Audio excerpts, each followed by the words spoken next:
안녕하세요. 저는 서울에 사는 30대 여성입니다. 결혼한 지는 이제 막 5년이 지났네요. 길다면 길고 짧다면 짧은 시간이겠지만 저에게는 정말이지 긴 시간이었습니다. 힘든 일이 있었으니 그 시간이 길게 느껴졌겠죠. 뭐 남편이 저를 힘들게 한 건 아니에요. 그런 거였으면 오히려 쉬웠을지도 모르겠습니다. 이혼하면 그만이니까요. 하지만 남편이 문제가 아니었어요. 그렇다고 시어머니나 시아버지의 문제도 아니기는 했습니다. 뭐 시댁 어르신들이 저를 막 좋아하거나 잘해주거나 한 건 아니었고 따지고 들자면 두 분 모두 저를 쏙 좋아하지는 않으셨지만 그래도 참을 만한 정도이기는 했거든요. 뭐가 문제였냐 하면 바로 시누이입니다. 뭐 시댁의 문제이기는 하네요. 시댁 식구들이 하나같이 저를 마음에 들어하지 않았던 이유는 명확하고 확실했습니다. 그리고 그 이유는 저도 납득이 되는 이유예요. 뭐 제가 잘못한 건 아니지만요. 저는 고아입니다. 엄마와 아빠는 제가 기억도 하지 못할 만큼 어린 시절에 사고로 돌아가셨다고 했어요. 그리고 저는 할머니 손에서 키워졌습니다. 하지만 할머니마저 병을 얻어 이른 나이에 돌아가셨어요. 8살이 된 아이를 고모는 버렸습니다. 고아원에 저를 맡긴 거죠. 정말 못된 사람이었어요. 할머니가 받은 부모님의 보험금과 할머니가 돌아가시고 나서 나온 보험금, 그리고 집과 같은 재산을 싸그리 팔아 본인이 꿀꺽했거든요. 나 가고 나면 우리 시은이 네가 잘 챙겨야 한다. 아, 엄마 걱정하지 마. 시은이는 내가 잘 돌볼게. 돌아가시기 전에 몇 번이고 할머니는 고모를 향해 그렇게 이야기했지만 처음부터 고모는 그럴 생각이 없었던 사람이었습니다. 장례를 다 치르고 일주일도 되지 않아서 저를 버렸으니까요. 고아원 앞에 저를 데려다주고 나서 했던 말이 기억이 나네요. 우리는 남이야. 그러니까 나는 네가 여기서 나와도 너를 책임질 생각이 없어. 죽어도 여기서 죽고 살아도 여기서 사는 거야. 알겠지? 고모. 누가 네 고모야. 우리는 남이라니까. 제가 이곳을 나와서 혹여라도 나중이라도 자신에게 들러붙을까봐 저를 붙잡고 그렇게 몇 번이고 이야기했었어요. 8살이 된 어린아이에게 말이죠. 그렇게 저는 버려졌습니다. 고아원의 생활은 너무 힘들었어요. 시설도 제대로 갖춰진 곳이 아니었고 어린 시절부터 그곳에서 지냈던 다른 친구들과는 달리 저는 할머니의 손에서 사랑받으며 자랐던 기억이 있으니까요. 이곳은 내가 있어야 할 곳이 아닌데 하는 생각이 들어서 하루하루가 고난 그 자체였습니다. 게다가 묘하게 친구들과 어울리지 못해서 왕따를 당하기도 했고 말이죠. 하지만 그럼에도 저는 그 아이들과 친하게 지낼 마음이 없었던 것 같아요. 그 와중에도 저는 이 아이들과 다르다, 나는 가족이 있다, 뭐 그런 생각을 했던 것 같습니다. 지금 와서 돌이켜 생각해보면 그냥 처음부터 가족에게 버려진 게 훨씬 나을 것 같다는 생각이 드네요. 그렇게 행복한 기억이 있다가 버려진 것보다 말이죠. 8살이나 된 아이를 입양해 가는 사람은 없거든요. 입양도 갓난 아기들이나 가능한 이야기였습니다. 그래서 저는 그곳에서 제대로 된 친구 하나 없이 18살까지 버티듯 살았습니다. 뛰쳐나가고 싶을 때가 한두 번이 아니었어요. 그곳의 아이들은 저를 계속해서 괴롭혔고 원장은 사실상 알면서도 방치 중이었고 정말이지 모든 시설이 다 열악했으니까요. 하지만 뛰쳐나가고 싶을 때마다 고모가 했던 그 말이 생각났습니다. 너는 살아도 여기서 살고 죽어도 여기서 살아. 하는 말이죠. 그게 어떤 주문처럼 저에게 달라붙어서 떨어지지 않더라고요. 저는 그렇게 18, 더 이상 그곳에서 살 수 없게 된 나이가 되고 나서야 그곳을 빠져나올 수 있었어요. 뭐 물론 다른 쉼터 같은 센터로 자리를 옮기게 된 거지만 말입니다. 하지만 그 쉼터에서의 생활은 고아원에서의 생활보다 훨씬 나았습니다. 그때부터는 제 인생에 운이 조금 따른 건지 어떤 건지 쉼터를 운영하시는 분도 굉장히 좋으신 분이어서 배울 게 많았고 그곳의 사람들도 다들 정말 좋았거든요. 지금까지 연락을 하고 지내는 친구들도 다들 그 쉼터에서 만났던 친구들이고 말이죠. 그곳에서 많은 분의 도움을 받아 기술을 배우고 미래를 준비했습니다. 여러 가지를 배웠던 것 같아요. 미용도 배우고 커피를 내리는 법도 배우고 빵을 만드는 법도 배우고 뭐 그런 기술들 말입니다. 그 중에서 가장 적성에 맞다 싶었던 게 바로 미용이었습니다. 요즘은 조금 알아보니 당시 저 같은 미성년자는 신청하면 학원비 정도는 나라에서 지원받을 수 있더라고요. 그래서 낮에는 미용학원에 다니고 밤에는 아르바이트하며 지냈어요. 몸은 힘들었지만 당시의 마음은 그 어느 때보다도 편했던 것 같아요. 미래를 꿈꾸기 시작했을 때였으니 설레는 마음도 있었고 말이죠. 아무튼 그 당시를 생각하면 좋은 기억이 더 많기는 합니다. 다니던 미용학원에서 저를 좋게 봐주셔서 자격증을 따자마자 바로 취직을 했어요. 손재주가 좋은 편이었고 여기저기 버림도 많이 받고 자랐던지라 눈치도 빨라서 사회생활도 곧잘 했고요. 그래서 일 잘하는 직원으로 평가가 좋은 편이었습니다. 사람들은 아무렇지 않게 상처를 줄 때가 있거든요. 사회로 나오면서 그런 걸 참 많이 느꼈던 것 같아요. 희은 씨 부모님은 뭐 하셔? 늦게 들어가면 부모님한테 안 혼나? 처음에는 그런 해맑은 질문들이 저에게 비수가 되어 날아왔어요. 당연히 모두가 부모님이 있을 거라는 생각, 그 생각 말입니다. 그들이 잘못했다는 건 절대 아니에요. 모두가 부모님이 있으니까요. 아무렇지 않게 그 질문들이 상처가 되었습니다. 나중에 제가 고아라는 걸 알게 되고 나서는 유별나게 조심하는 태도 때문에 상처받거나 지나가듯 하는 말 한두 마디 때문에 상처를 받았던 것 같아요. 예를 들자면 이런 것들 말입니다. 확실히 희애 씨가 눈치가 빨라. 여기저기 많이 옮겨다녀서 그런가? 희은 씨는 그래도 그늘이 많이 없는 편 같아. 뭐 그런 말들 말입니다. 고아원에 있을 때나 쉼터에 있을 때는 그런 말들을 별로 듣지는 않았거든요. 다 같은 처지니까요. 하지만 사회로 나오니 달랐습니다. 저와 같은 사람은 소수였고 대부분의 사람이 부모 밑에서 잘 자란 사람들이었으니까요. 때때로 그런 차이를 느끼게 되는 날이면 정말 많이 서러웠던 것 같아요. 하지만 저는 굉장히 씩씩한 편이었고 이겨냈습니다. 매번 미용실로 옮길 때마다 월급을 올려서 옮겼고 나중에는 먼저 스카우트제의가 들어올 정도로 실력이 늘었거든요. 혼자 밥을 벌어 먹고 살기에는 충분한 돈을 벌게 되었을 때쯤 남편을 만났습니다. 남편은 당시에 제가 일하던 미용실의 단골 손님이었어요. 딱히 스타일에 신경을 쓰거나 해서 저희 미용실을 찾아온 사람은 아니었고 그냥 집 앞에 있으니 제일 가까운 미용실을 늘 오는 그런 단골 손님이었습니다. 남자들은 머리가 빨리 자라니까 더 자주 봤고요. 자주 오시는 손님이니까 안부도 묻고 이런저런 이야기를 할 때가 많았는데 어느 날 남편이 그러더군요. 오늘 몇 시에 맞춰요? 처음에는 집 앞에 있어서 가까워서 저희 미용실에 왔지만 최근에는 이사했다더군요. 그런데도 저를 보기 위해 차를 타고 이 동네까지 온다고요. 사실 처음에는 많이 당황해서 거절했던 것 같아요. 남편은 겉으로 보기에 상당히 멀쩡한 사람이었거든요. 인물도 괜찮았고 그간 했던 이야기들로 미루어 보아 굉장히 좋은 직장을 다니고 있는 걸 알 수 있었고요. 무엇보다 당시 그 미용실에서 집이 가까웠다고 했잖아요. 거기가 굉장히 비싼 동네였거든요.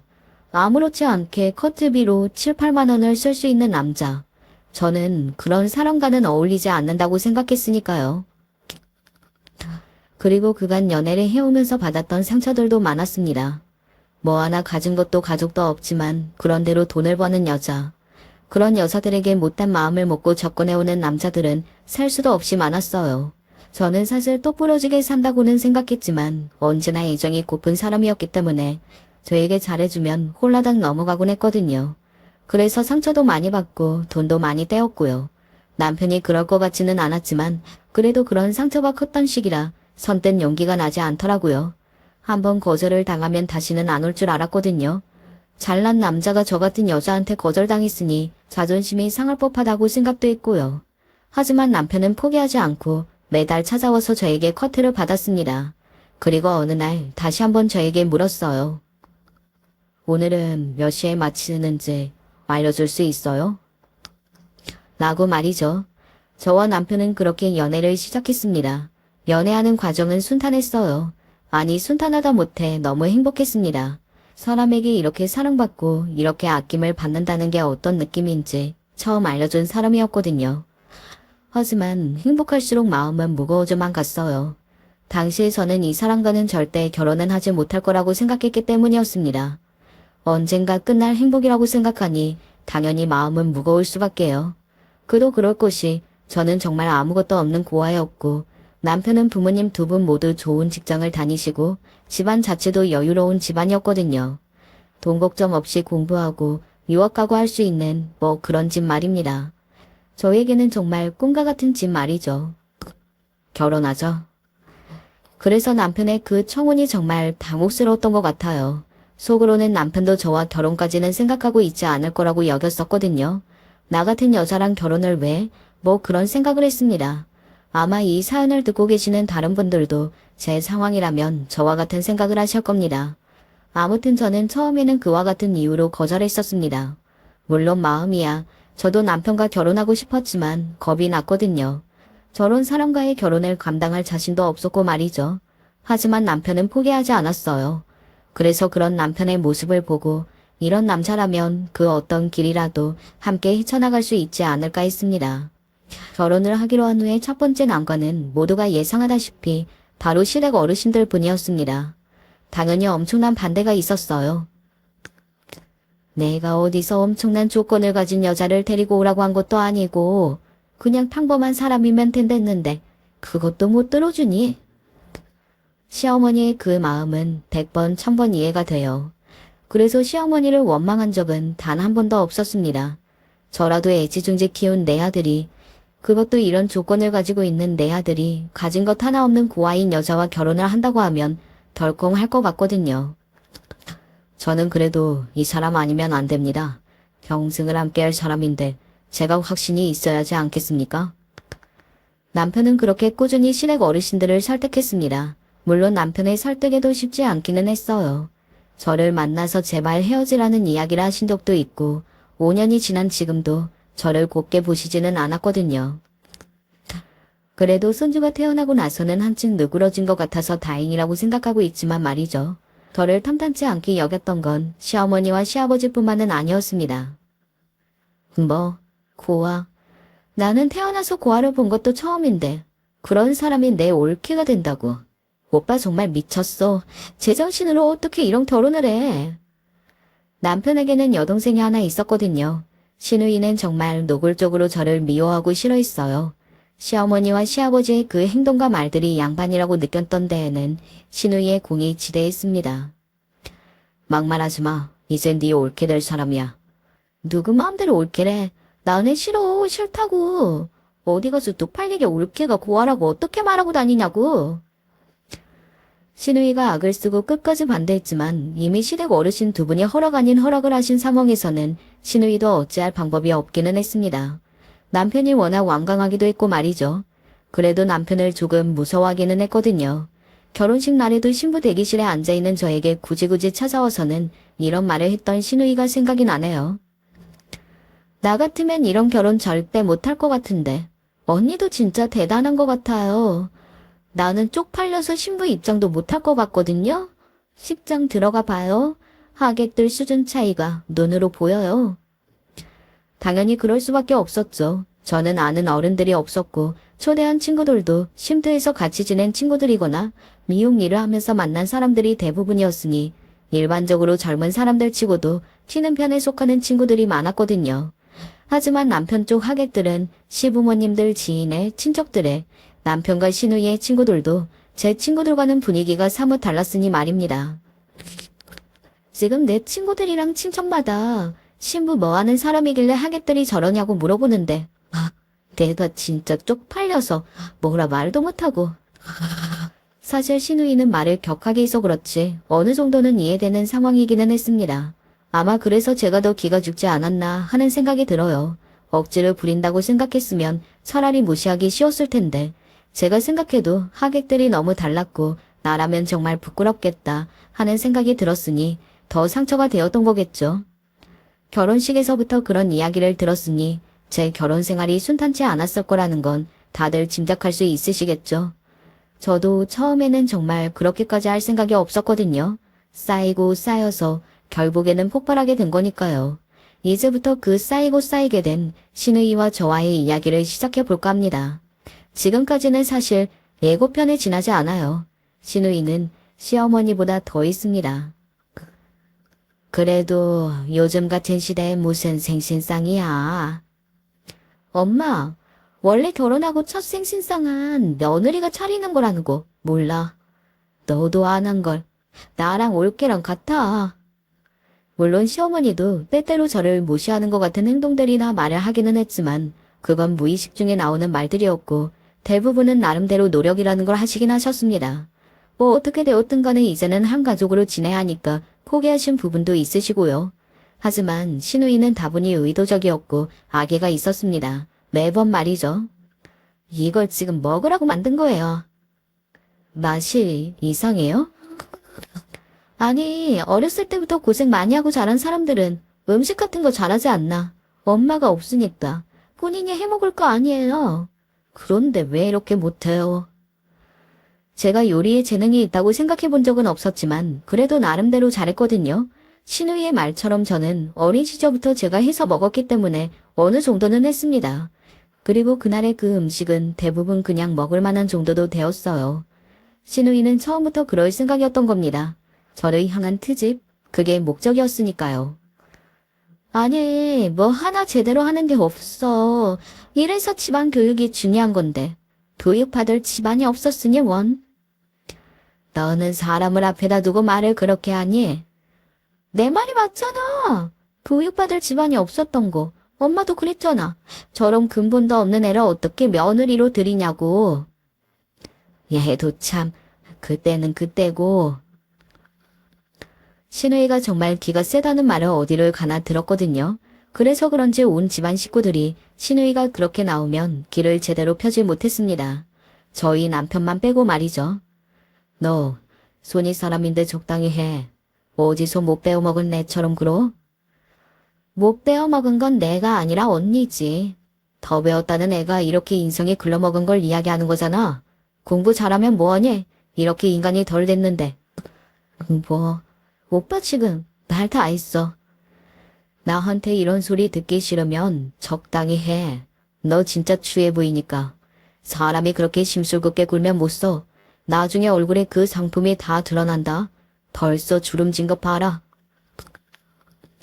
신혜이가 저에게 못되게 굴 때면 남편이 중간에서 저런 식으로 이야기했기 때문에 신혜이는 어느 순간부터는 남편이 있는 그 자리에서는 저에게 크게 별말을 하지 않았어요. 대신 남편이 없을 때는 그 강도가 더더욱 심해졌습니다. 우리 집에 와서 청소 좀 해요. 제가요. 우리 집에서 놀고 있는 사람 언니 말고 없잖아요. 저는 결혼하고 나서 일을 하고 있지 않았거든요. 하지만 아무리 제가 일을 하고 있지 않다고 해도 저에게 청소와 빨래를 시킬 권리가 신우이한테 있는 건 아니잖아요. 뭐예요, 그 눈빛은. 지금 하기 싫다, 이거예요. 제가 아가씨 집에서 일을 하려고 노는 건 아니잖아요. 그때는 저도 너무 어이가 없어서 그렇게 이야기했었던 기억이 나네요. 지금 저한테 말대꾸하신 거예요. 지금 생각해도 제 말에 신우이가 말대꾸라고 한 게 정말 화가 나다 못해 어이가 없기는 한 것 같습니다. 나이도 제가 더 많았고 무엇보다 제가 손이 사람이잖아요. 그런데 저에게 말대꾸라뇨? 그건 저를 아래로 보고 있으니 할 수 있는 표현인 건데 말이죠. 말대꾸라뇨? 말대꾸 맞잖아요. 왜요? 나이도 많고 손이 사람인데 말대꾸라는 말 들어서 자존심 상해요. 그러면 처음부터 잘하던가. 아니 그 전에 그런 조건으로 우리 집에 시집을 오지를 말았어야지. 원래 신우이가 믿고 싫고 하기는 했지만 그래도 어느 정도는 좋게 보려는 마음과 그래도 내가 잘하면 언젠가는 이 관계가 조금이라도 나아질 수 있겠지 하는 생각이 있었거든요. 하지만 그날을 기점으로 그게 많이 깨진 것 같아요. 특히 사람을 증오하게 될 수도 있구나 하는 생각을 하게 해준 두 번째 사람이었습니다. 네, 첫 번째는 저희 고모이고요. 그날을 계기로 저는 신우이에게 잘하려고 노력하지 않았던 것 같아요. 잘 봐줄 마음이 하나도 없는 사람을 향해서는 내가 아무리 노력을 해봐야 다 소용이 없다는 걸 그날 깨달았던 것 같습니다. 그리고 그런 사람이 잘 봐주는 것도 무슨 의미가 있나 싶었고요. 그런 생각을 하던 어느 날이었어요. 이번 아버지 생신은 어떻게 할 거예요? 오빠랑 이야기해볼게요. 남자가 그런 거 세심하게 신경 못 쓰잖아요. 게다가 바깥일로 바쁜 사람을 그런 것까지 신경 쓰게 만드는 건 너무 이기적인 거 아니에요. 언니는 하는 일도 없으면서 그런 거 하나 생각을 못해요, 왜? 오빠가 자기랑 의논하자고 먼저 이야기했어요.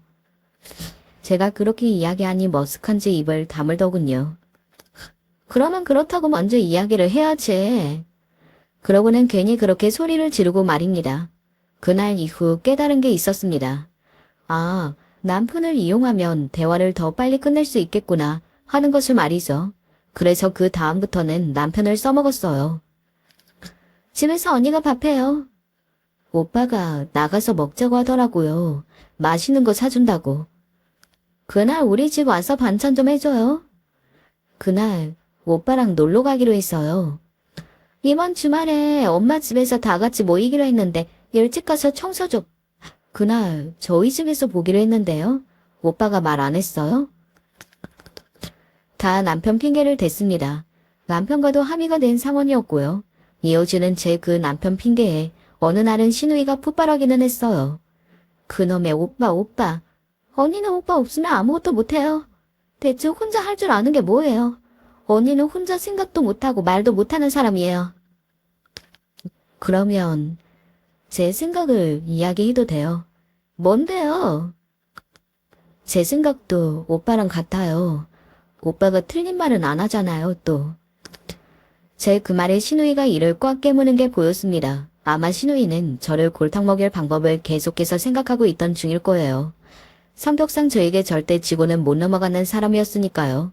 어딜 감히 네가 나한테 이런 태도로 저를 대했을 거거든요. 말대꾸 이야기하던 것만 봐도 딱 보이지 않나요? 그리고 그때가 왔습니다. 그날은 시어머니와 신우이 그리고 저 이렇게 셋이 함께 마트에 가던 날이었어요. 다가올 명절에 미리 장을 보러 가는 자리였는데 원래는 저랑 시어머니만 가기로 되어 있었거든요. 그런데 신우이가 낀 겁니다. 어머, 며느리 분들이신가 봐요. 네? 며느리 분들이 너무 미인이시네. 여기 며느리는 미스 코리아 나가도 되겠어. 라고 저를 가리키며 마트 직원분이 칭찬을 하시더라고요. 저는 웃으며 넘어갔고 시어머니도 웃으며 감사합니다. 우리 며느리가 예쁘죠 하고 넘어갔지만 저는 순간적으로 봤습니다. 신우이의 표정이 확 구겨지는 것을 말이죠. 저는 신우이가 저에게 왜 그렇게 유독 더 그리고 오랜 시간 심술을 부리는 건지 너무 잘 알고 있었거든요. 물론 제가 가진 조건들이 마음에 안 드는 것도 있었을 테지만 가장 근본적인 건 따로 있었습니다. 신우이는 키가 작고 통통한 편이었어요. 그리고 인물도 보통 정도였고 말이죠.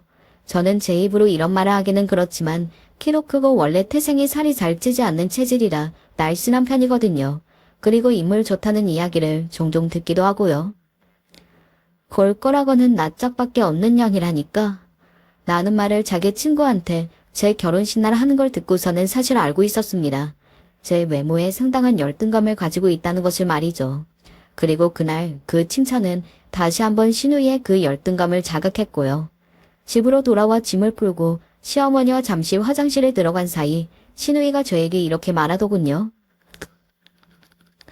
진짜 나는 언니가 너무 신기해요. 갑자기 뭐가요? 그 정도 인물은 절대 아닌데 어떻게 우리 오빠를 꼬신 건지. 뻔했습니다. 인물 이야기를 하는 걸 봐서는 조금 전에 마트에서 제가 들은 그 이야기에 또 긁혔구나 싶어서 그냥 대꾸도 하지 않았어요. 그랬더니 자기 말을 무시한다고 생각했던 건지 점점 더 화가 나는 듯 하더군요. 아무리 몸뚱이를 밀어붙이면 안 넘어오는 남자 없다지만 그래도 이건 수준 차이가 너무 많이 나잖아요.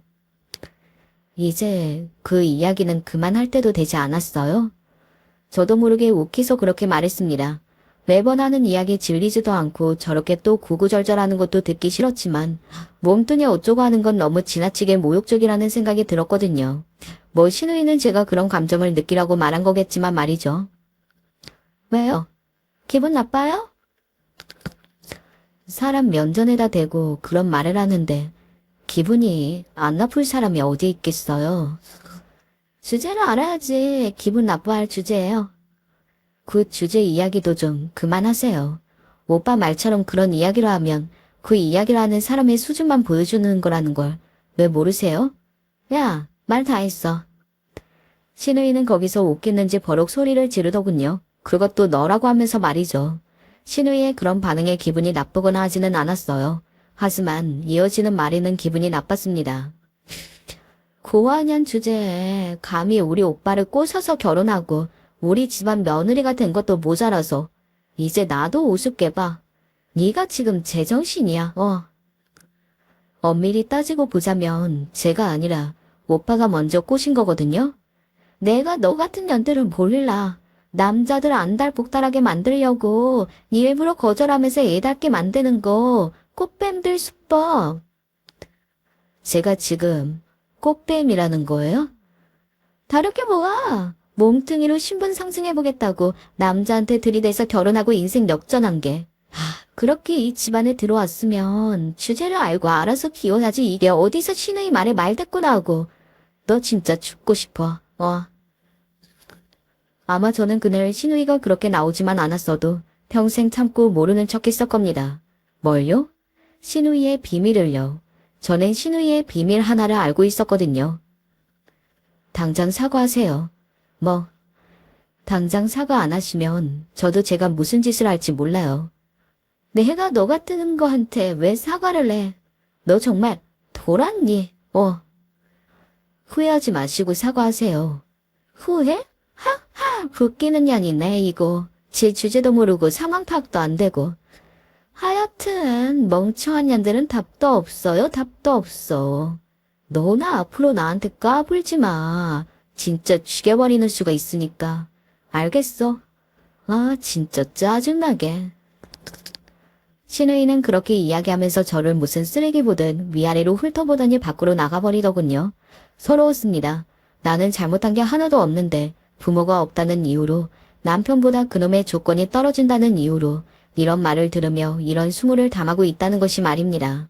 남편만 아니었으면 진작에 이혼했을 텐데 남편에게 받은 것도 고마운 것도 너무 많아 그러진 못하는 것도 슬펐고요. 저는 그때 결심했습니다. 죽이 되든 밥이 되든 나는 이제 더 이상 신우이와는 가족으로 지낼 수 없다는 사실 말이죠. 왜냐하면 그때 저는 신우이에 대한 감정이 지모 수준이었거든요. 가만히 둘 수 없었습니다. 저는 집으로 가는 길에 누군가에게 바로 전화를 했어요. 그건 바로 아주버님이었습니다. 신우이의 남편 말이죠. 아주버님은 굉장히 놀라서 제 전화를 받더군요. 당연했습니다. 1년에 한두 번 볼까 말까 하는 사이였고 그마저도 인사만 주고받지 그 외에 대화는 나눠본 적이 없었어요. 아마 제가 전화번호를 알고 있다는 그 사실만으로도 충분히 놀랐을걸요. 그런데 할 이야기가 있다고 만나자고 하니 얼마나 놀랐겠어요. 저한테 용건이 있으시다는 이야기 듣고 굉장히 많이 놀랐어요. 무슨 일이신데요? 심각한 일은 아니죠? 표정은 이미 굉장히 심각해 보였습니다. 평생 연락이라고 먼저 할 것 같지 않은 사람이었던 제가 연락을 했으니 굉장히 큰일이 생겼나 보다 하는 생각을 하고 나온 거겠죠. 그리고 아주버님의 그 예상이 맞기는 했어요. 저는 굉장한 폭로를 할 생각이었거든요. 모르는 척 하려고 했는데 도저히 그럴 수가 없어서요. 아시할 것 같아서 알려드리는 거니까 제가 이야기했다는 말만 아가씨한테 하지 말아주세요. 제 그 말에 잠시 생각을 하는 듯 하던 아주버님이 고개를 끄덕이더군요. 저는 그 모습을 보고 제 휴대폰을 내밀었습니다. 그곳에는 사진 몇 장이 있었고 그 사진을 확인하는 아주버님의 얼굴이 굳다 못해 사색이 되었습니다. 그 사진은 다름 아닌 신우이의 불륜 사진이었어요. 신우이는 아주버님을 두고 다른 남자와 불륜 관계를 지속해오고 있었거든요. 아니, 이 사람은... 그리고 그 상대의 상간남은 아주버님도 아는 사람이었습니다. 네, 그 옆집 남자. 바로 신우이의 집 옆집에 사는 남자였거든요. 사건의 전말은 이랬습니다. 신우이가 사는 그 집은 결혼을 하고 단 한 번도 이사를 했던 적이 없었거든요. 신우이가 결혼한 지 7년 정도 되었습니다. 결혼을 조금 일찍 한 편이기는 했어요. 그리고 옆집 남자도 7년 동안 이사를 하지 않았고요. 그리고 그 상간남도 유부남이었습니다. 7년이 넘게 옆집 이웃으로 사는 젊은 부부. 당연히 친해질 수밖에 없는 조건이었어요. 그래서 동선애와 그 옆집 부부는 친했습니다. 같이 밥도 먹으러 다니고 여행도 다니고 저도 몇 번 인사를 받은 적이 있어서 얼굴을 알 정도니까요. 그 불륜을 알게 된 날 이야기를 조금 해드려야 할 것 같네요. 그날은 신우이가 먹고 싶다는 반찬을 해다가 가져가는 날이었습니다. 처음에는 거절을 한번 했었는데 또 주제를 모르느니 어쩌느니 하면서 소리를 고래고래 지르는 바람에 제가 그냥 해주겠다고 한 날이었어요. 그런데 집 앞에 와서 벨을 눌렀는데 아무런 응답이 없는 겁니다. 그래서 신우이에게 전화했어요.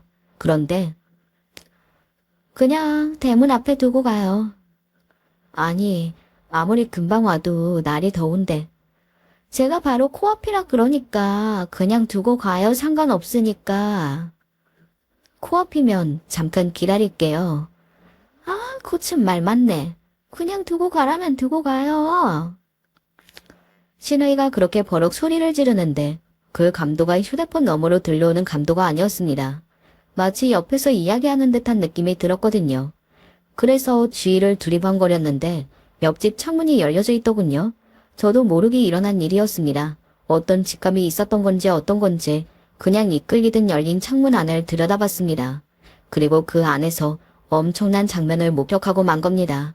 신우이와 옆집 남자의 볼륜 행각 말이죠. 한동안 저는 충격받은 얼굴로 멍하니 서 있었던 것 같아요. 그리고 저도 모르게 사진을 찍었습니다. 정말 순식간에 벌어진 일이라 사진을 찍고 나서도 내가 이 사진을 왜 찍었지? 이런 생각이 들더군요. 그만큼 저도 제 행동을 이해할 수 없었습니다. 그리고 지우지도 못했어요. 어딘지 모르게 그걸 무기로 가지고 있어야겠다는 생각이 들어서 말입니다. 그걸 이런 식으로 정말 써먹게 될 날이 올 거라는 건 몰랐지만 말이죠. 멍한 얼굴로 그 사진을 들여다보는 아주버님의 모습을 보고서는 잠깐 후회 같은 걸 했던 것도 같아요. 제 분풀이는 분풀이고 아주버님으로서는 정말 날벼락 같은 소식이잖아요. 이거 언제인가요? 평정심을 되찾은 듯한 목소리와 표정으로 아주버님이 차분하게 물었습니다. 아주버님도 전문직에 종사하는 똑똑하고 능력 있는 사람이었거든요.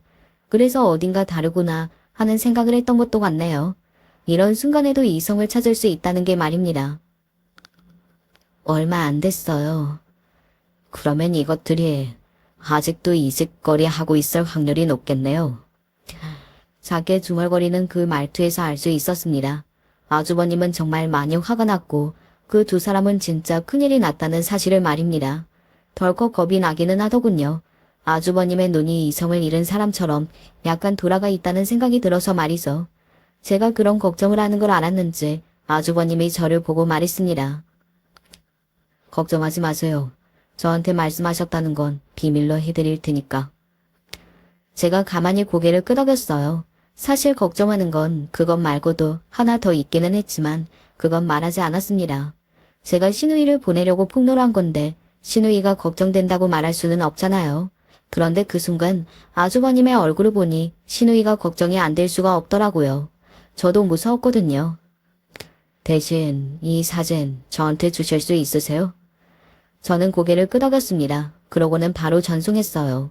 아주버님은 감사하다고 짧게 인사를 하고서는 그대로 돌아서 나갔습니다. 그러다 문득 저를 돌아보고 이렇게 말하더군요. 궁금하시면 내일 저희 집으로 오세요. 라고 말이죠. 처음에는 그게 무슨 뜻인지 몰랐는데 하는 생각이 들더라고요. 내일 그 집안이 사단이 나도 나겠다는 생각 말입니다. 사실 궁금해서 간 것보다 걱정이 돼서 간 게 더 크긴 할 겁니다. 정말로 아주버님이 큰일을 칠 것 같은 얼굴로 나갔으니까요. 혹시나 몰라서 핑계를 대려고 반찬을 좀 해다 들고 신우이 집으로 향했어요. 그런데 이미 신우이의 집 주변에 사람들이 있고 웅성거리는 말소리들이 들려왔습니다. 글쎄, 이 집 여자랑 이 집 남자랑 바람이 났다지 뭐야? 젊은 부부의 또래라 친하게 지내던 거 아니었어? 너무 친하게 지낸 모양이야. 그래. 어이구, 간땡이들도 크다. 이렇게 바로 눈앞에서 안 들킬 거라고 생각한 건가? 원래 바람 피우는 년놈들은 지들이 잘 숨기는 줄 알아. 날리가 한바탕 지나갔구나 하는 생각을 하며 조심스럽게 집 앞으로 갔습니다. 신우이의 목소리가 들려오더군요. 내가 잘못했어. 죽을 죄를 지었어. 다시는 안 그럴게. 당신이 하라는 대로 다 할 테니까 제발 한 번만 용서해줘. 네? 내 앞에서 나를 이렇게 기만을 했는데 내가 니들 둘을 용서할 수 있을 것 같아? 내 모든 걸 걸고 아주 박살을 내버릴 테니까 각오해. 알겠어? 집안은 그야말로 난장판이었습니다. 무언가를 집어 던진 건지 바닥에는 파편 같은 것들이 여기저기 널브러져 있었고 신우이와 옆집 남자가 아주버님 앞에서 무릎을 꿇고 있었으며 뒤에 소파에는 멍한 얼굴로 울고 앉아있는 옆집 남자의 아내로 보이는 여자가 있었어요. 그 여자를 보니 순간적으로 죄책감이 밀려오기는 했던 것 같아요. 옳게. 신우이가 저를 발견했는지 저를 보고 불렀습니다. 저는 이것 좀 가져다 드리러 왔는데. 저는 손에 들고 있는 종이 가방을 들어 보였어요. 신우이는 잠시 멍하니 뭔가를 생각하는 듯 하다가 인상을 확 찌푸리더군요. 차마 저에게 들키고 싶지 않은 모습을 들켜버려서 그런 것 같은 얼굴로 말이죠. 그리고 아주버님은 저를 보고도 모르는 척했습니다. 아마 저와 한 약속을 지키기 위해 그러신 거겠죠. 그러고는 돌아서서 집을 나가더군요. 둘 다 얌전히 고소장이나 기다려. 알았어?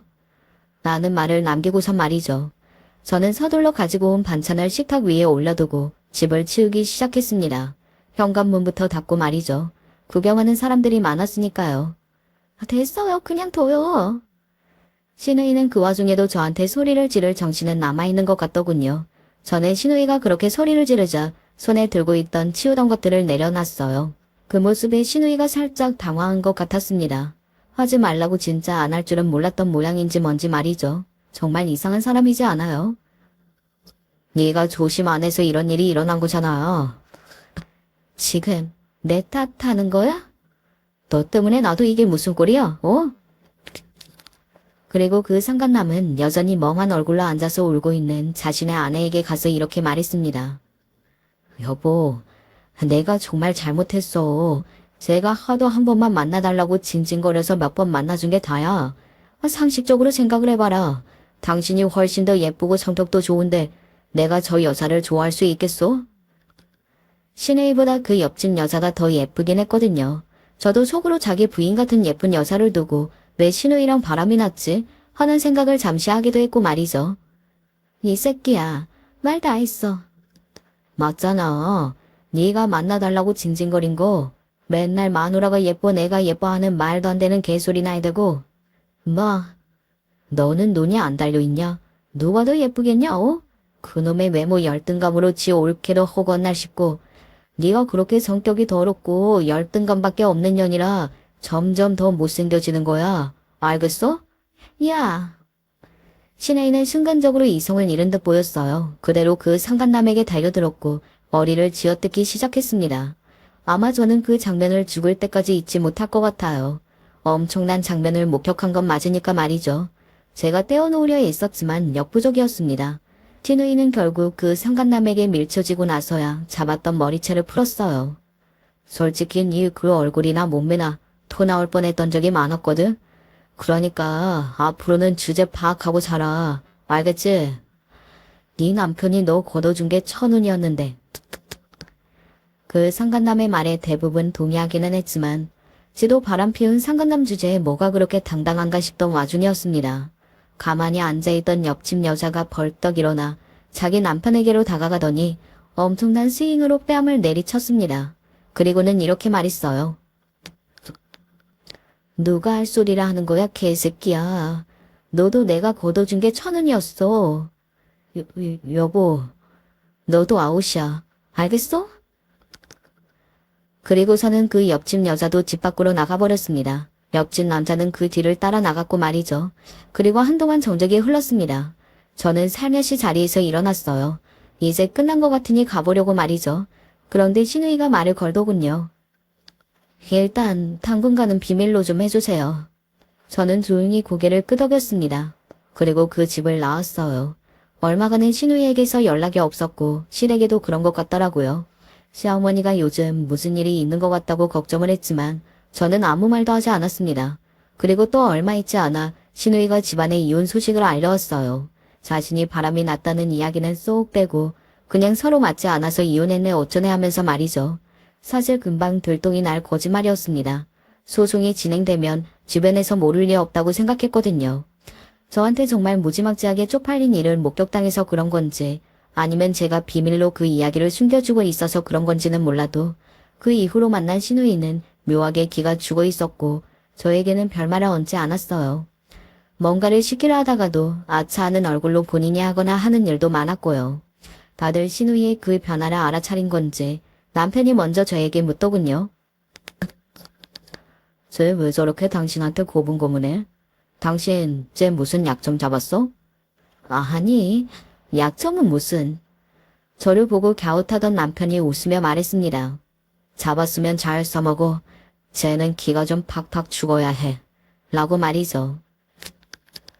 그리고 얼마 지나지 않아 가족들이 신우이의 이혼이 신우이의 바람으로 그렇게 되었다는 걸 다들 알게 되었어요.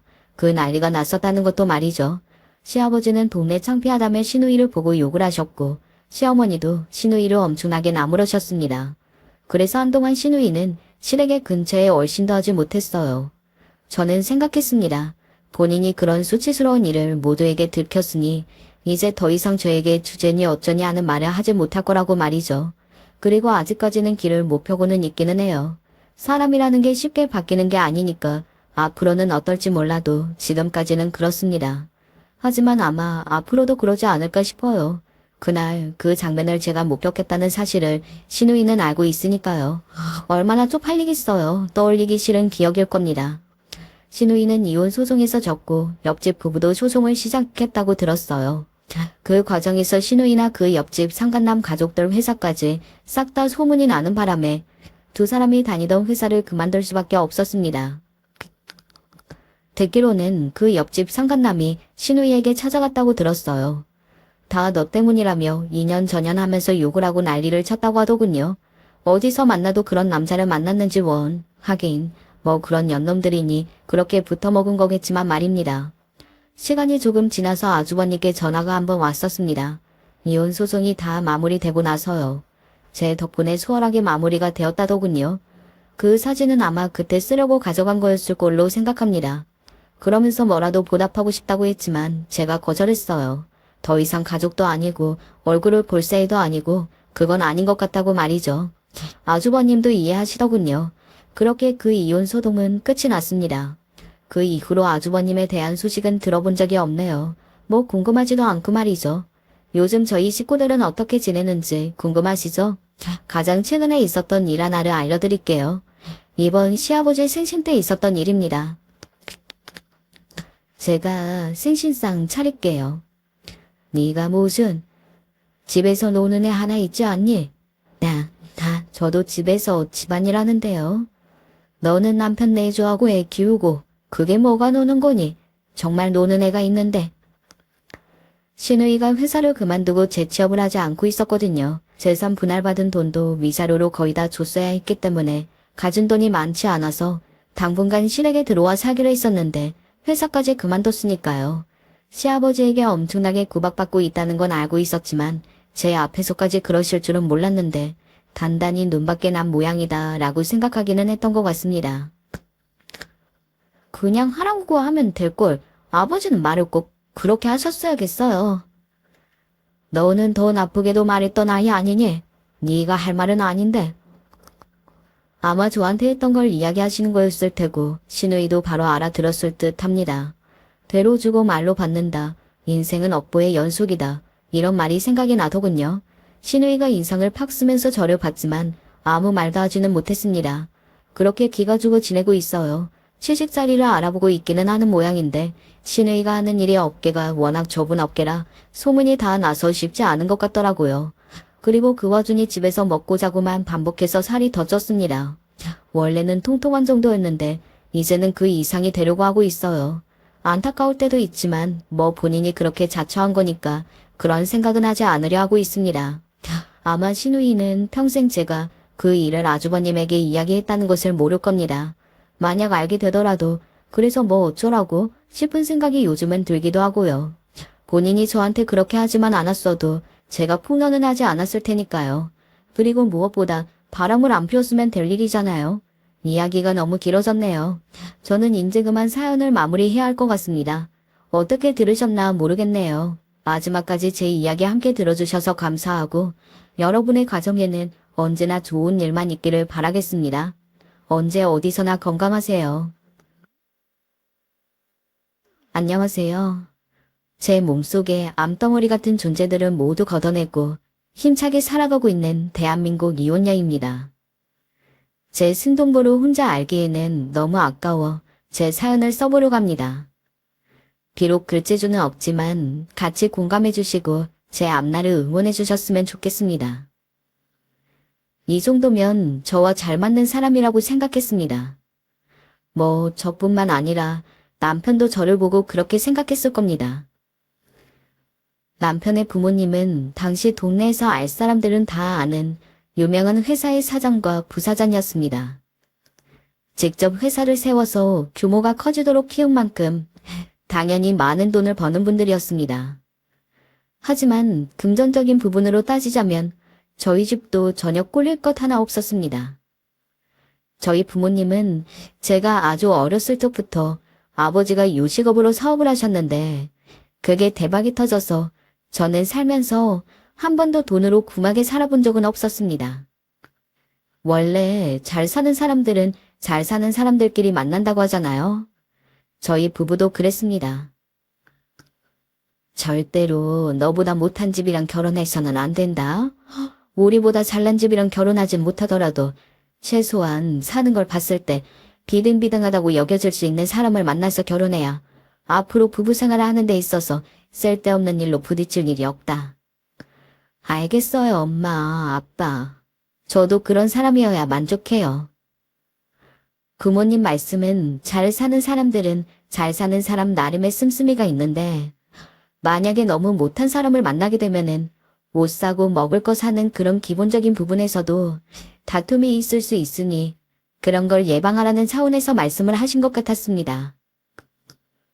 저도 이왕 제가 좋은 조건을 가지고 태어났는데 굳이 저보다 못한 사람을 만나서 살고 싶지 않았어요. 그러다가 만나게 된 것이 지금의 남편이었습니다. 인상이 너무 좋으시네요. 잘 부탁드립니다. 동수 씨는 무슨 일을 하세요? 부모님이 회사를 운영하고 계셔서 경영 공부를 하며 향후 회사를 물려받을 준비를 하고 있습니다. 준희 씨는요? 그러시구나. 저희 집은 아버지가 요식업 사업을 좀 크게 하시는데 저는 아직 본격적으로 물려받는다기보다는 그냥 어깨 너머로 배우면서 조금씩 이것저것 공부해보는 중이에요.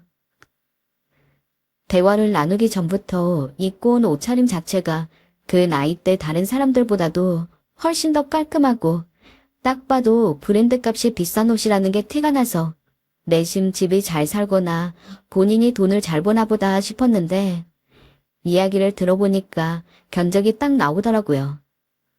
저랑 비슷한 수준이라는 게 말이죠. 이미 반쯤 확신 아닌 확신을 가진 상태에서 마지막 수화기를 받고자 일부러 무슨 일을 하냐고 물어보니 역시나 제 생각대로 절대 못 사는 집이 아니었습니다. 심지어 남편 자체도 아주 잘생긴 얼굴은 아니었지만 그래도 깔끔한 인상이었고 웃는 게 괜찮아서 호감형이기도 했습니다. 그런 상황에서 배경까지 괜찮으니 이성적인 마음이 들지 않을 리가 없었죠.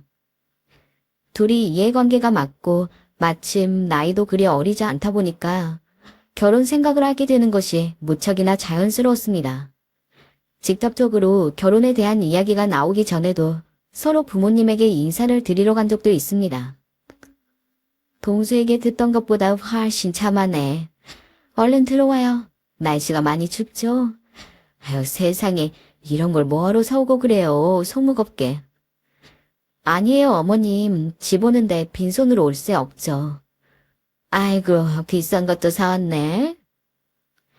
분위기 좋게 흘러가던 자리는 어느새 당연하게 저희 부모님 사업 얘기로 넘어갔어요. 저희 부모님도 시부모님도 각각 남편과 저를 마음에 들어 하셨습니다. 아마 저 맡기는 개인보다는 집안을 많이 보셨을 것으로 생각이 되어요. 그렇게 청첩장을 돌리고 결혼식장을 좋은 곳으로 잡은 후 32이 되었을 때 저와 남편은 비로소 결혼을 하여 부부 생활을 시작하게 되었습니다. 연애 약 3년 만의 일이었습니다. 신혼집을 어디다 차려야 할지 고민이 많았지만 마침 시부모님이 사시는 아파트에 좋은 매물이 나와 있었고 저랑 남편이 각각 회사에서 이직을 했는데 그 위치가 친정집보다는 시부모님 집에서 가까워서 겸사겸사 시부모님과 같은 아파트에서 살기로 했습니다. 물론 그 결정이 좋았던 것은 아닙니다. 아무리 회사가 가까워도 솔직히 시부모님이랑 가까이서 살고 싶은 며느리가 어디 있겠습니까? 게다가 대부분의 시부모님들은 자식 결혼 생활에 있어서 참견이 많으시기 때문에 어쩐지 시부모님과 같은 아파트에서 생활하게 되면 결혼을 했다고 하더라도 저희만의 오붓한 시간은 보내기 힘들 거라는 생각이 들더라고요.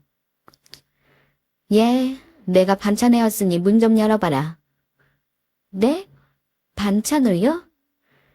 너네 가정부가 해주는 음식 먹어보니까 간이 너무 짜더라. 맛도 없고. 내 아들 입맛엔 안 맞겠어. 내가 대신 해왔다. 이거 다 받아라. 요 냉이 된장국이랑 사골은 동수가 특히 좋아하는 거니까 잘 끓여서 줘라. 아, 네. 왜 떨떠름한 표정이니? 내가 뭐 실수라도 했니? 아니, 그게 아니고요. 어머님께서 해주시는 음식도 당연히 맛있긴 한데요. 저희 집 아줌마께 제가 간은 조금 싱겁게 해달라고 따로 말씀을 드리면 되니까 번거롭게 음식 해주고 그러지 않으셔도 돼요. 여기까지 반찬 가지고 오시는 것도 무겁고 힘드시잖아요. 예, 아무리 그래도 엄마가 해주는 밥보다 맛있겠어? 참말 말고 받아. 다 동수 위한 거니까. 그 예상은 빗나가지 않았습니다. 그나마 다행이라고 할 수 있는 것은 저한테 남편 챙기랍시고 요리해라, 빨래해라, 설거지해라 같은 귀찮은 집안일들을 시키지 않는다는 것이었습니다. 저희는 결혼하자마자 집안일을 담당해줄 가정부를 고용했고 기본적으로 생활하는 데 있어서 저나 남편이 직접 손을 쓰는 일은 거의 없었어요. 솔직히 정말 편했습니다. 넌 진짜 부러워. 집안일 하나도 안 해도 되잖아. 전부 다 가정부가 해주고. 나는 하루에도 집안일 하느라 허리며 어깨며 다 나갈 것 같아. 주변 친구들도 저의 결혼 생활을 무척이나 부러워했습니다. 하지만 이렇게 손 하나 까딱 안 해도 되는 행복한 결혼 생활은 1년이 채 지나지 않아서 막을 내렸습니다. 어느 날 엄마가 울면서 제게 전화가 오셨습니다. 엄마, 무슨 일이에요? 왜 울어요? 울지 말고 말씀을 해보세요. 어떡하면 좋으니, 준이야. 네 아버지 회사가 글쎄. 네. 뒤이어 들은 엄마 말씀은 너무도 충격적이었어요. 아버지 사업이 갑작스레 부도가 났다는 거였어요. 그동안 한 번도 큰 문제가 있지 않았기 때문에 저는 엄마에게서 아버지 사업이 힘들다는 이야기를 들었어도 솔직히 그렇게까지 무게감 있게 받아들이지 않았습니다. 그런데 정말 말 그대로 쫄딱 망했다는 이야기를 들었을 때야 비로소 우리 집이 정말 망했구나 싶더라고요. 심정은 참담하게 이루 말할 수가 없었습니다. 저는 독립해서 그렇다 치지만 엄마와 아버진 얼마나 힘드실까 싶더라고요. 자기야, 어떡해. 우리 집, 우리 아빠 회사가 이렇게 망할 줄 몰랐어. 엄마가 매일 말하긴 했어도 설마 했는데 어쩌면 좋아. 그래. 마음은 알겠는데 지금 와서 뭘 할 수 없잖아. 마음 잘 추스려. 나 피곤하니 먼저 잘게. 미안해. 남편한테 말해도 남편의 반응은 참 한결같더군요. 자기도 어떻게 해줄 수 없으니 알아서 마음 추스려하는 식이었습니다. 남편의 그런 말을 들으니 더더욱 절망스럽고 심지어 외롭기까지 했어요. 힘들 때 기댈 수 있는 게 부부라 생각했는데 그때 남편은 어깨를 빌려주기는커녕 제게 울지 말라 다그쳤으니까요. 그리고 참 귀신 같게도 그 타이밍에 맞춰서 시부모님은 제게 시집살이를 시키기 시작했습니다. 예, 쓸데없이 가정부 같은 거 쓰지 말고 어차피 할 일도 없는데 앞으로는 세아가 네가 집안일을 도맡아서 해라. 그렇게라도 해서 우리 동수도 아껴야지. 네, 어머니. 아무래도 그러려고 했어요. 가정부 아주머니는 나오지 말라 말씀드려. 너, 그럼 밥은 다 해놓은 거 맞니? 내가 가서 간동 확인해야겠는데. 기다려봐라. 곧 준비하고 갈 테니. 요즘 동수 안색이 안 좋아서 아무래도 한약도 지어왔는데 그것도 좀 냉장고에 넣어놓고 와야겠다. 넌 지금부터 걸레 빨고 청소기 돌릴 준비하고 있어라. 정말 미칠 노릇이었어요. 그 전에는 몇 주에 한 번씩 저희 집에 들리는 게 다였는데 저희 집이 망하고 나서부터는 정말 하루가 멀다고 집에 와서 참견을 하기 시작했습니다.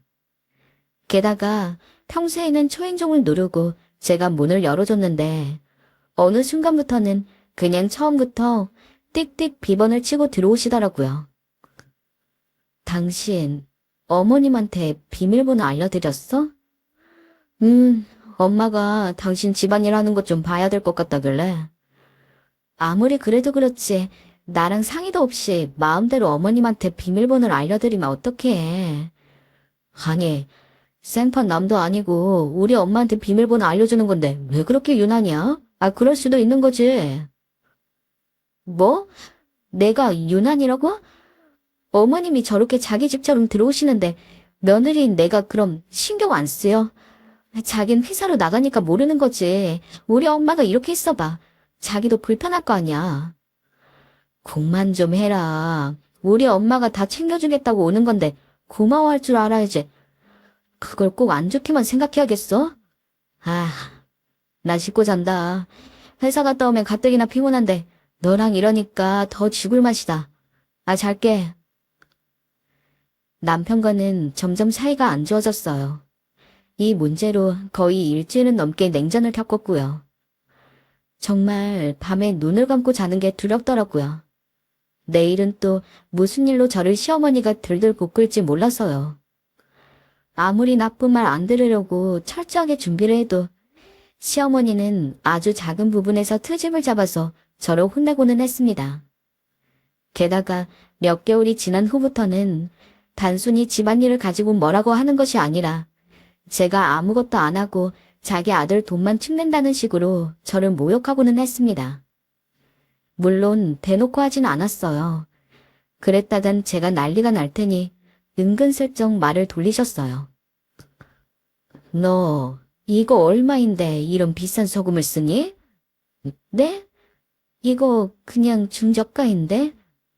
마트에 더 싼 거 있을 거 아니야. 혹시 네 돈 아니라고 함부로 막 쓰고 그러는 거니? 어머니, 저 가성비 따져보면서 재료나 하나하나 신중하게 골라서 사곤 해요. 왜 이런 일로 저를 의심하는 건지 모르겠어요. 저도 나름대로 가계부 접고 아끼면서 살고 있어요. 저번에 보니까 백화점 쇼핑백이 하나 있던데 동수 옷도 아니고 네 옷 산 거 아니니? 아울렛도 많고 여기 시장도 있는데 뭐하러 옷을 매일 백화점 가서 사니? 옷은 자고로 시장께 질이 좋다고 내가 말했잖아. 내가 이러니 너를 의심하지 괜히 하겠어? 어머니, 저 그거 친구한테 생일 선물 받은 거예요. 동수 씨 돈 쓴 게 아니고요. 시어머니는 나중에야 제가 조금 화난 말투로 사실을 이야기하자 입을 꾹 다무셨죠. 왜 비싼 재료를 쓰냐부터 시작해서 자기 아들은 좋은 옷 사라면서 제가 백화점 옷 사면 돈 안 버는 네가 그런 걸 왜 사냐는 식으로 눈치 주는 시어머니.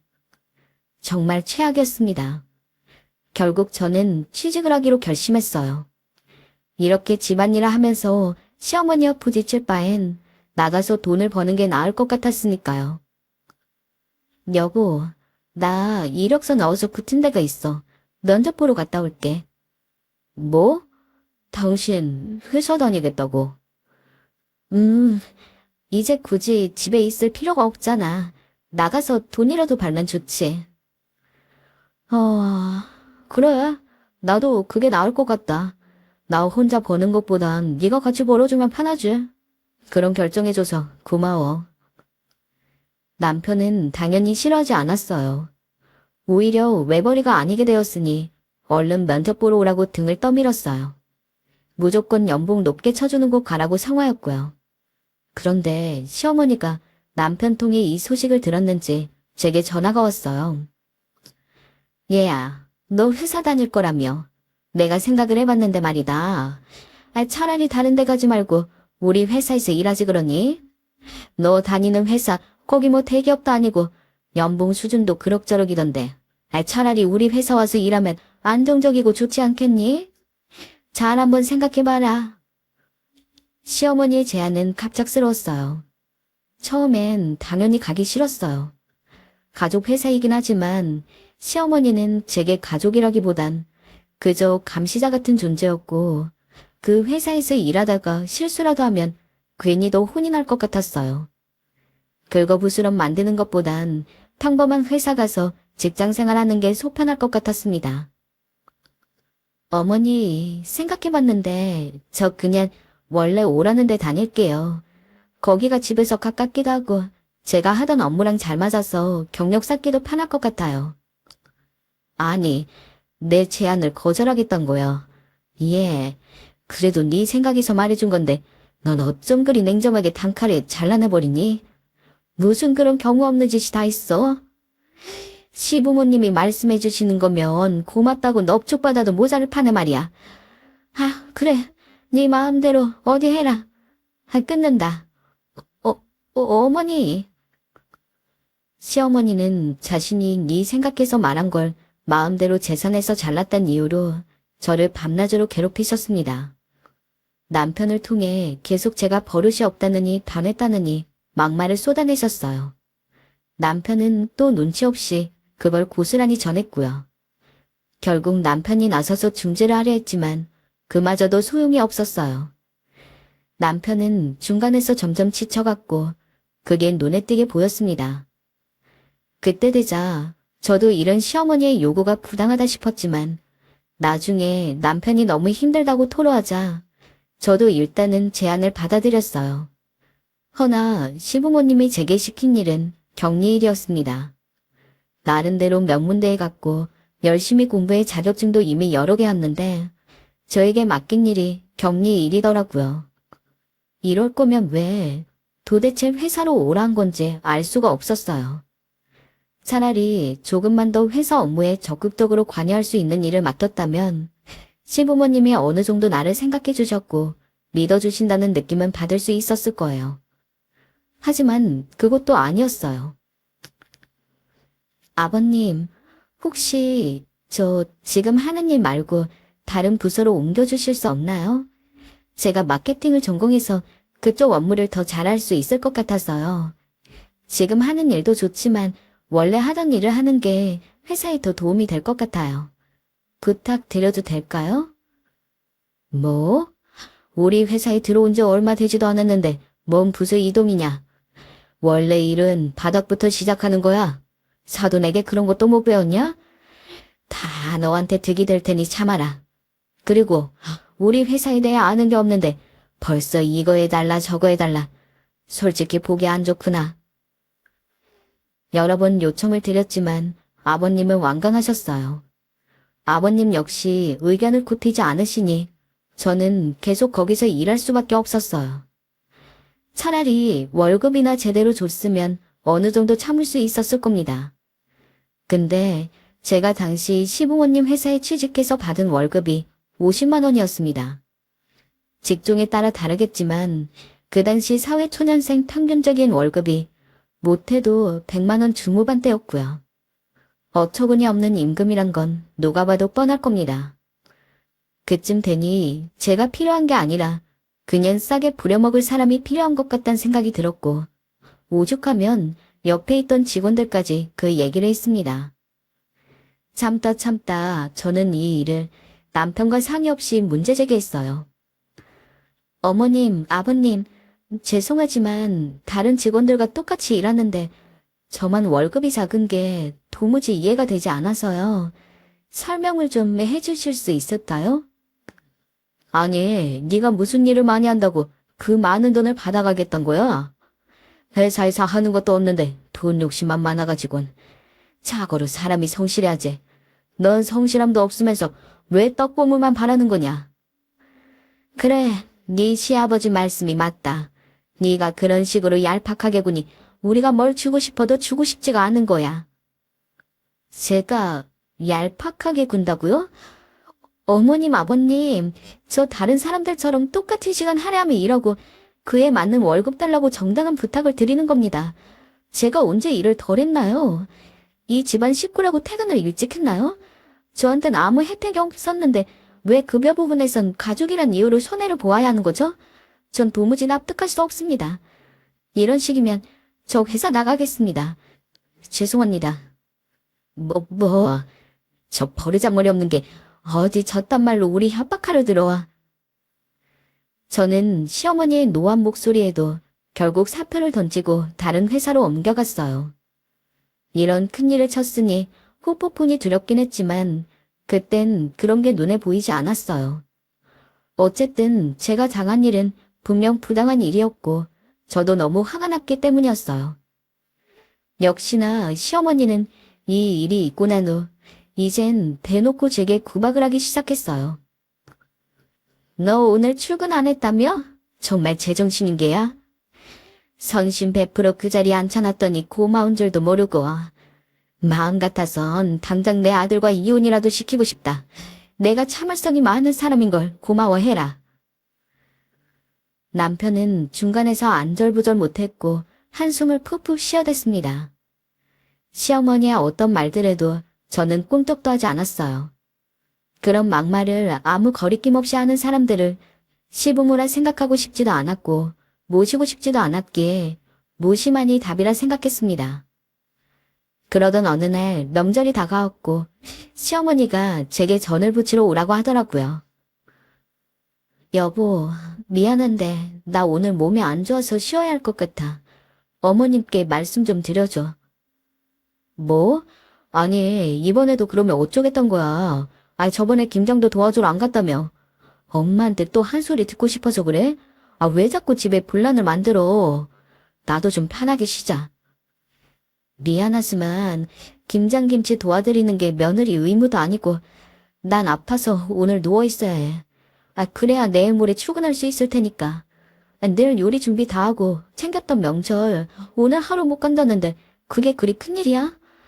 이건 시부모님도 이해해 주셔야지. 솔직히 말해. 우리 엄마 아빠 얼굴 보고 싶지 않은 거 아니야. 그래서 이렇게 뻗대는 거 아니냐고. 너도 참 징글징글하다. 우리 엄마 아빠가 뭘 그리 잘못했어. 너 격리일 시켜주고 돈 주고 반찬 갖다 주고 그런데도 고마워할 줄 모르고. 내가 왜 너 같은 애랑 결혼을 했는지. 남편의 이 말은 부부싸움을 일으켰습니다. 저희는 그날 서로 언성을 높여가며 싸웠고 그날 저녁 남편만 시댁으로 가게 되었죠. 허나 참 저희 시어머니 대단하시더군요. 비밀번호 치고 들어오시더니 저에게 바락바락 소리를 지르시는 겁니다. 너 지금 명절날 안 오겠다는 게 말이 되니? 이대로 끝을 보자는 거야. 우리 아들이 니네 집 망한 것도 겨우 참아주고 있는데 그런 너 데리고 사라졌으면 고마울 줄 알아야지. 당장 내 아들한테 사과해라. 사과하라고. 안 그러면 이 집에서 짐 싸들고 나가야 할 줄 알아. 잠깐만요. 사돈, 그게 대체 무슨 말씀이세요? 계셨어요? 사돈, 너무하신 거 아니에요? 아니, 저희 딸이 뭘 그리 잘못했다고 이런 폭언을 들어야 하는 건가요? 심지어 제 딸, 지금 당신 아들과 싸우다가 열이 더 올라서 응급실에 잠깐 갔다 왔습니다. 아니, 부부 문제는 부부끼리 해결하게 내버려 두셔야지. 이게 무슨 경우입니까? 준이, 너 지금까지 이런 대접받고 살았던 거니?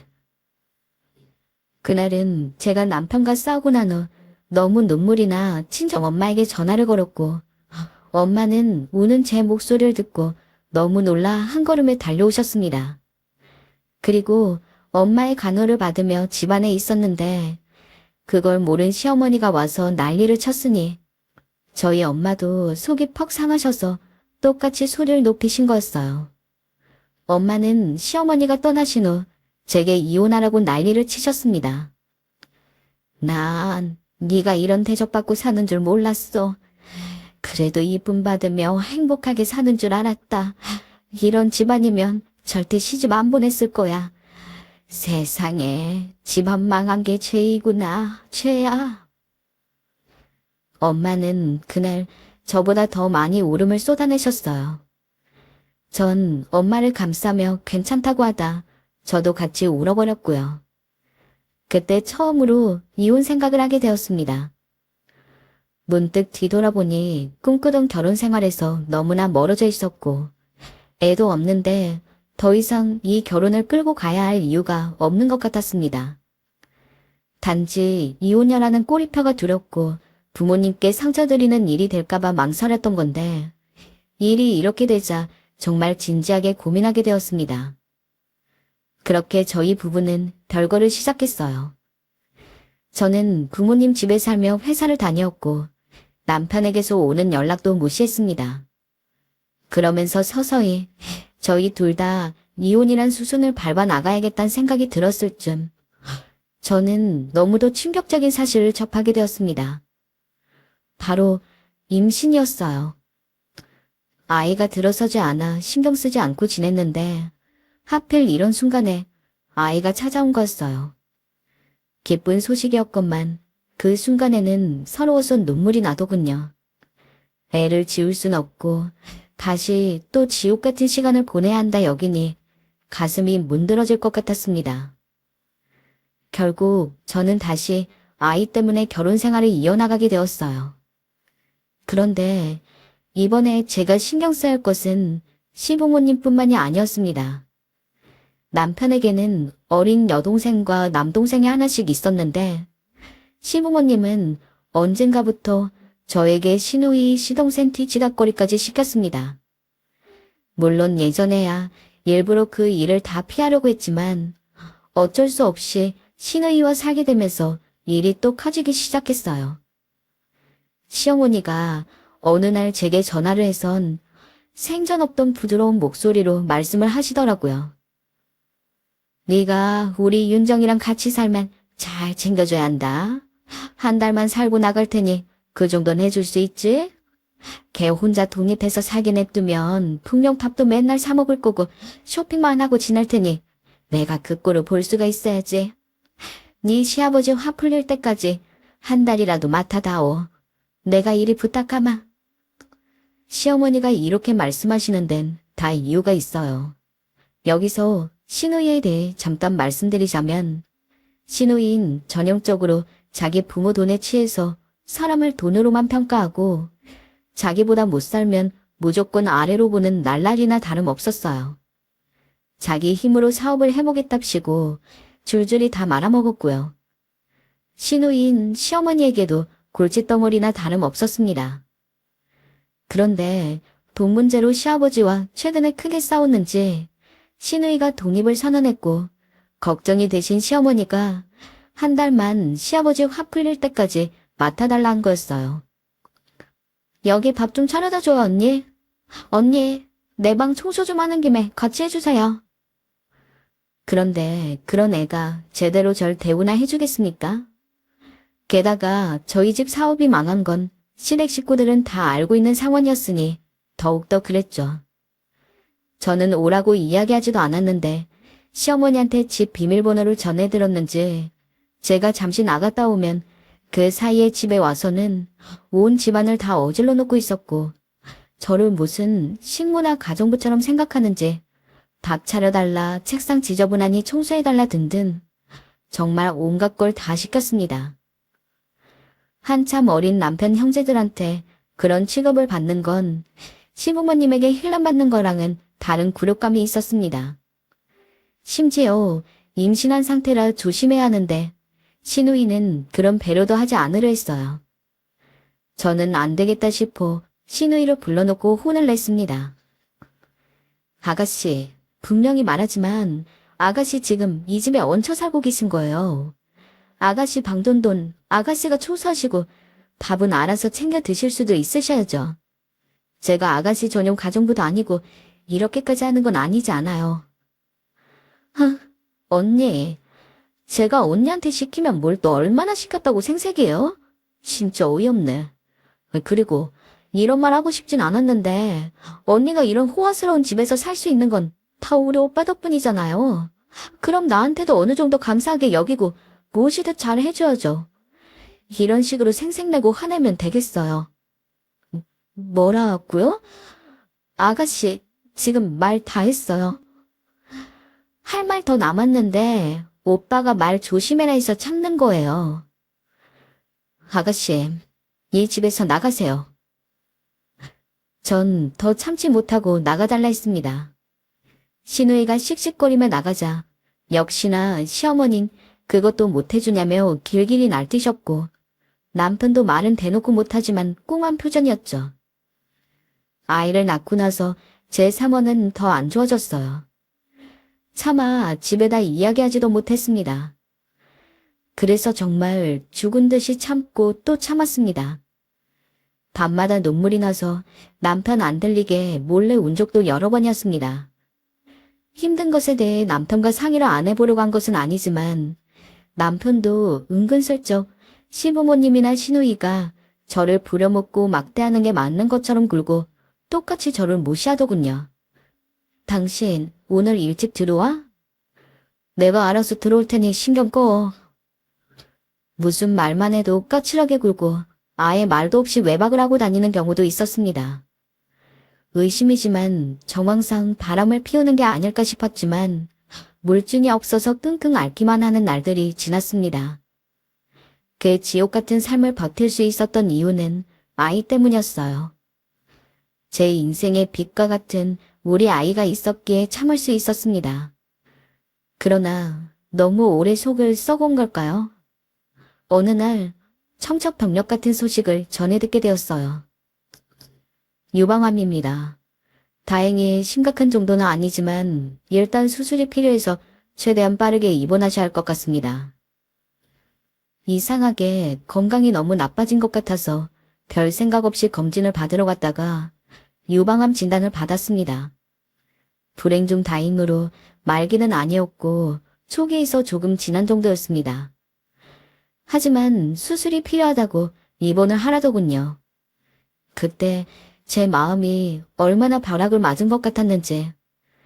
다른 병도 아니고 암입니다. 저는 제가 당장 죽을 수도 있을 것만 같다는 생각에 의사 이야기를 듣고 집에 와서 손 하나 까딱 못하고 벌벌 떨었습니다.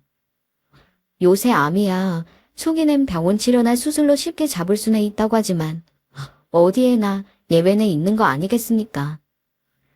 그냥 열심히 살아왔을 뿐인데 왜 나한테 이런 일이 생겼는지 너무 원망스러웠고 이런 상황에서 제일 내 편이 되어줘야 할 남편도 믿을 수 없다는 현실이 무척이나 서러웠습니다. 마침 그날 남편이 일찍 집에 돌아오는 날이라 남편이 오자마자 유방암 진단을 받았다는 이야기를 했어요. 그런데 몇 기냐 심각하냐 같은 질문을 몇 개 한 남편이 제게 초기가 지난 지 얼마 안 됐고 수술해야 한다는 이야기를 전해 듣자마자 이러더군요. 초기면 심각한 것도 아닌데 난 또 뭐라고.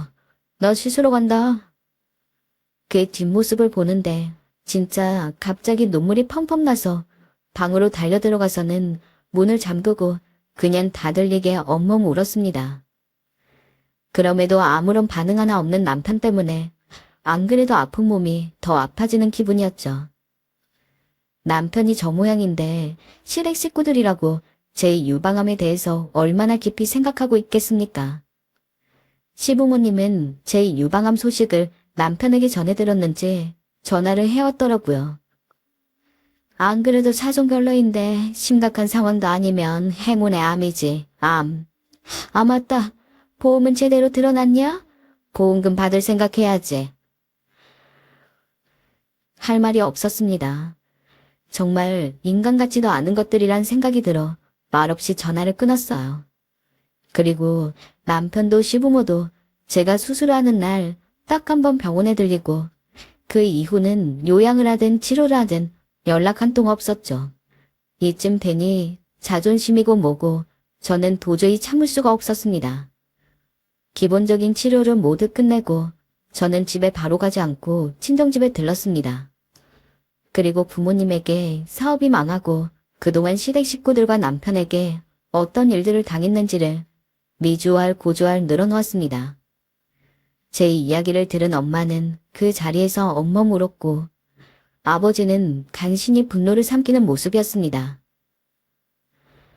이놈의 자식, 내가 그때 다리 몽둥이라도 부러뜨렸어야 했는데 어떻게 아픈 사람한테 그따위 말을. 안 되겠다. 나도 못 참아. 아버진 곧바로 남편을 찾아가 멱살을 잡았습니다.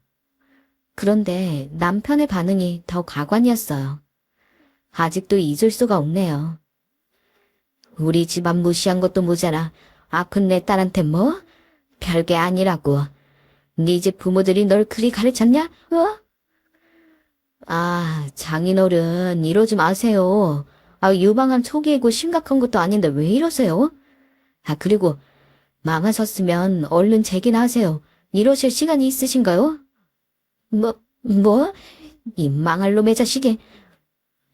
저는 그 사건이 있고 난 후 결심을 했습니다. 엄마, 아빠, 저 이혼할게요. 그래, 잘 생각했다. 잘 생각했어. 엄마가 진작 그러라 했잖아. 얼른 다 정리하고 엄마 집으로 들어와. 부모님이 저의 이혼 이야기를 적극 반긴 것은 당연한 일일 것입니다. 그렇게 친정에 들렸다가 바로 집에 가서는 거실에서 팔자 좋게 늘어져 TV를 보고 있는 남편에게 바로 말을 꺼냈습니다. 우리 이혼하자. 뭐? 이혼하자고. 애는 내가 데려가 키울 거야. 지겹다. 그래. 그럼 서류 써놔. 나도 더 너랑 살기 싫다. 예상은 했지만 역시나 남편은 제가 이혼 이야기를 한 것에 대해서 한 번이라도 붙잡는다거나 하다못해 이유를 묻는다거나 하지 않았습니다. 오히려 제가 이혼 이야기를 하기를 기다렸다는 것처럼 아무렇지 않게 마저 TV를 보았습니다. 솔직히 차라리 그때만이라도 남편이 저를 같은 인간으로서 아내로서 대우해줬다면 저라고 해도 그렇게까지 이를 갈진 않았을 겁니다. 하지만 마지막까지 절 제대로 봐주지 않는 남편의 모습에 이혼을 하면서 한 가지 결심했습니다. 바로 이 집 식구들을 몽땅 망가뜨려야겠다는 거였죠. 이혼을 하고 저는 먼저 꾸준히 치료를 받으며 비로소 완치 판정을 받았습니다. 저는 이혼할 때부터 갈고 있던 복수의 칼날을 들이밀 시간이 왔다는 것을 체감했습니다. 그래서 미리 계획해둔 것들을 차근차근 하나하나 터뜨렸습니다. 시부모님 회사에서 격리로 일할 때 세금이며 뭐며 돈 관련된 건 모두 제가 하다 보니까 혹시나 싶어서 일을 그만둘 때도 당시 그곳에서 일했던 자료들을 전부 개인 자료로 백업한 뒤 그만두었었습니다. 그리고 시부모님은 저에게 일을 시킬 때 최대한 세금을 안 내는 방법으로 머리를 굴려보라면서 불법적인 방법으로도 탈세를 시켰죠. 그래서 제가 가져온 자료들을 증빙 자료로 하여 세무서에 탈세로 신고를 했습니다. 그리고 지금도 탈세를 하고 있을 테니 조사라도 해봐야 한다고요. 물론 이뿐만이 아니었습니다. 저를 종처럼 부려먹던 신우이는 평소 SNS에 자기를 과시하는 것을 무척 좋아했는데 신우이 SNS를 확인해보니까 무슨 잘나가는 치과 의사랑 결혼을 한다면서 자기 예비 남편이 어디에서 일하는지도 다 적어놨더라고요. 그래서 제가 직접 신우이에 대해 알려줄 자료들을 정리해서 프린트해가지고는 그 치과로 찾아가서 의사 본인과 만났습니다. 그리고 신우이가 과거에 3년간 머리 노랗게 물들은 양아치랑 동거래했으며 행실을 바르게 하지 않아서 임신을 했다가 낙태를 한 사실도 알려주고 당시 남자친구가 있을 때도 다른 남자들을 만나왔기에 지금 그쪽을 만나면서도 다른 남자를 만나고 있을 확률이 높다. 이자 본전이니 알아보기라도 하라면서 신우이에 대해서 온갖 이야기를 다 말해주었습니다. 그게 정말인가요? 신우이 남편이 될 뻔한 사람은 참 사람이 선량해 보이더군요. 전혀 신우이가 그런 짓을 할 거라고는 생각도 못한 얼굴로 제게 되물었습니다. 그래서 미리 준비해둔 자료들을 하나하나 보여주었습니다.